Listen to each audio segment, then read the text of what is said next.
I love Pecha Kucha. I always come whenever I can. I think it's such a cool way to hear from like a diverse group of Bermudians and residents, and already we've heard about like a hurricane story. We've heard from one of our most incredible artists, and you know, we've also heard about like a future robotic takeover. You know, it's just like, it's like a TEDx but free, and you know, full of locals sharing their information and knowledge. And I did a Pecha Kucha, like I think the third one, and I had a blast even presenting it, so I love coming. It's wonderful.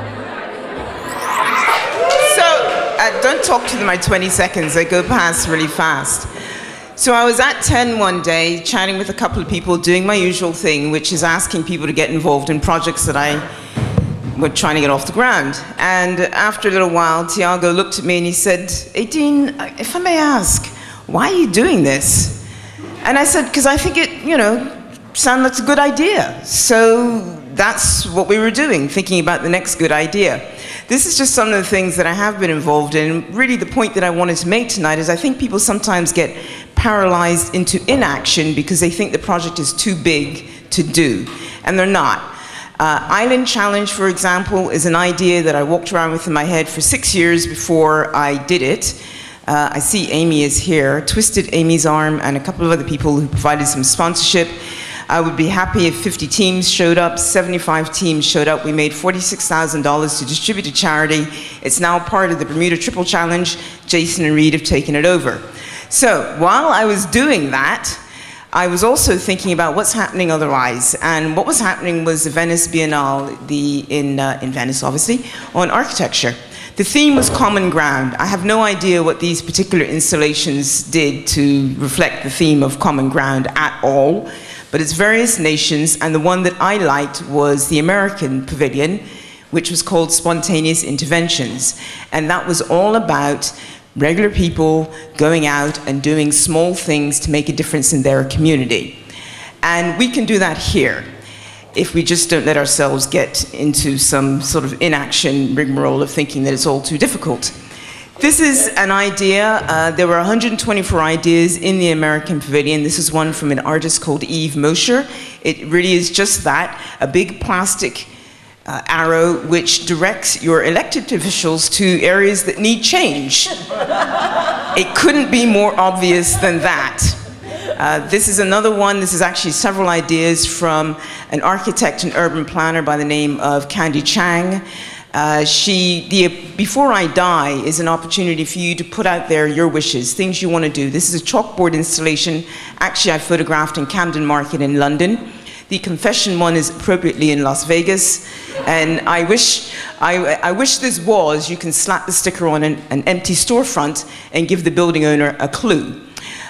This is another installation by, not Molly, but someone whose name has slipped my mind, and it's all about design that makes you move. You notice how you go into a building and the foyer directs you to finding the elevator, when you really should look for the steps, and the steps are really there for you to escape in case the burning building burns down, and it's really unlikely to do so, so you never use the steps. She made this an interesting way to motivate you to get physical and use the steps. This is not a lot of effort. This is getting the building owner to agree that you can put stickers on the rise of the steps. And they talked about yarn bombing as well. Now we're doing that in Bermuda already. Amy Sanders, right there, that's the tree, one of the trees outside Rock Island Coffee. The other is somewhere, I'm not sure where, but it was in the American Pavilion. Wall Street, probably, you're right. And there's a lot of street art going on in Bermuda. This is when Urban Cottage was down at Well Bottom. So I'm just saying all of this to say that you don't need to think about making a change in your community and that change has to be really big. It doesn't have to be really big, it can be small. So think small and start small. It's not difficult. I think that, well, we can do better, obviously, than this assault on the potted palm outside Old Magistrates Court. But, you know, there is a way that the arts is approached in Bermuda, and generally you get an idea and you make a business plan and you have a presentation and you shop it around to the foundations and the companies and the individuals you think might buy it. And that's great, except that doesn't really get you enthusiastic Frances Eddy is enthusiastic, and she started small. She got involved in Parking Day last year, and she was quite clear to the planning department. She said, you know what, I'm really only interested in distributing seeds for passion fruit. And that's what she did. And that's making a difference in the community, and she's not doing a big thing. Obviously, the Friends of the Railway Trail, that is a big endeavor. That does take a lot of funding. That's my dog. But I'm sure it started with one guy thinking to himself, Tucker Murphy, geez, it'd be nice if, you know, the broken parts of the trail were connected. And he didn't stop and think, oh my God, what a big project. He just started with the tiny part. So I think that's what we really need to think about. This is something that Matt Tomasulo did. He decided there was a misperception about distances, walking distances in Raleigh, North Carolina. He stuck all these signs up so people would know how long it actually takes. The city took them down 2 days later. The population protested, the signs are back. We need these in Hamilton for people who think that walking from Bull's Head to Front Street is a long way. And this is Dale.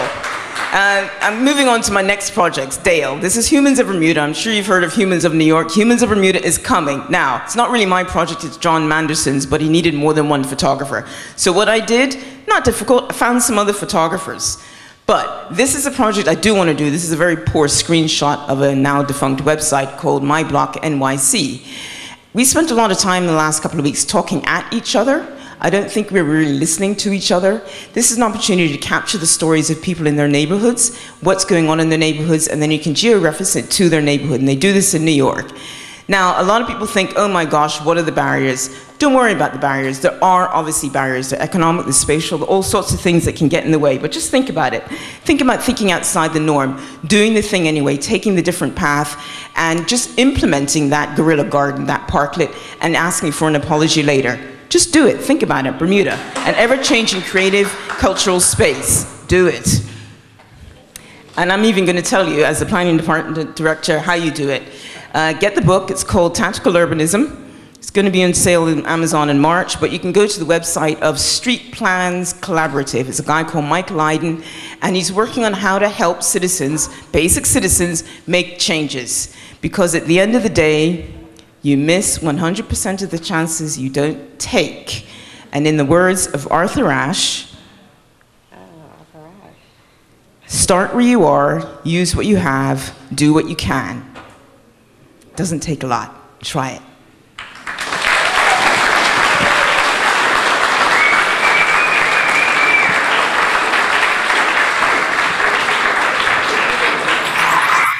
Aideen, what drives you to be this driving force? Why you? Why? Well, to be honest, it's not much more than what I said to Tiago. I come up with ideas and I think they're great. And instead of thinking about the obstacles that will get in your way, I just tend to think about what you need to do in order to get it done. You don't need to concentrate on the things that could go wrong because they're going to happen anyway. And I always remember my cousin, the psychologist Naomi, before the first film festival in '97, I saw her on the street, Reed Street, right in front of the Bank of Butterfield, and Naomi says to me, 3 inches from my face, she says, Aideen, you will have failures.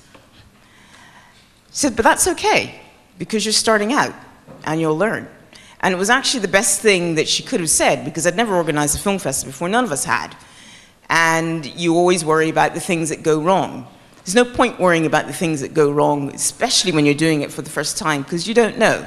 So the problems will emerge by themselves. Don't bother, wasting time going looking for them.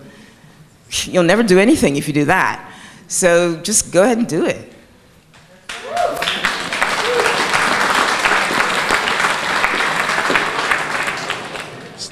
So I was wondering, I don't need your approval. Sorry, over here. All right. Hi, Aideen. Oh. Hey. So if I had an idea and I just wanted to execute it, and I saw it as an improvement to the urban landscape, I don't actually need approval from the planning department to execute on it. I figured that question might come up, and my answer is, I'm not telling you to break the law, but I am saying there are probably things that you can do that won't hurt anybody. Any more questions? Hi, Aideen. I was wondering, what is this most challenging problem that you encountered in all of these different expeditions, and what did you learn from that?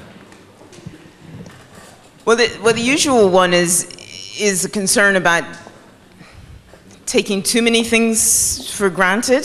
You assume something is working and you leave it to work its path, and then it turns out quite late that it really wasn't working that way. And that happened in one particular year that will forever remain etched in the brain of all of us in the film festival, when we thought a movie was coming from Italy, only unbeknownst to us, DHL in Italy didn't know where Bermuda was.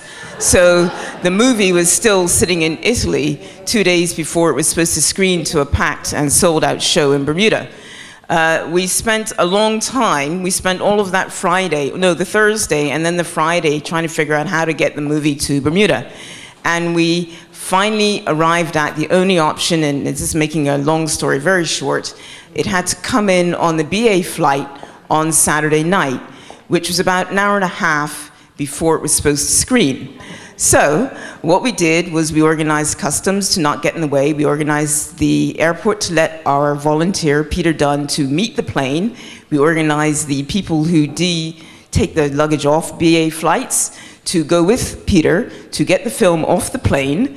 And then I was on my cell phone as he phoned me and said, I'm on the causeway driving to Liberty Theater, who had told us it would take them 20 minutes to put the film together. And it worked.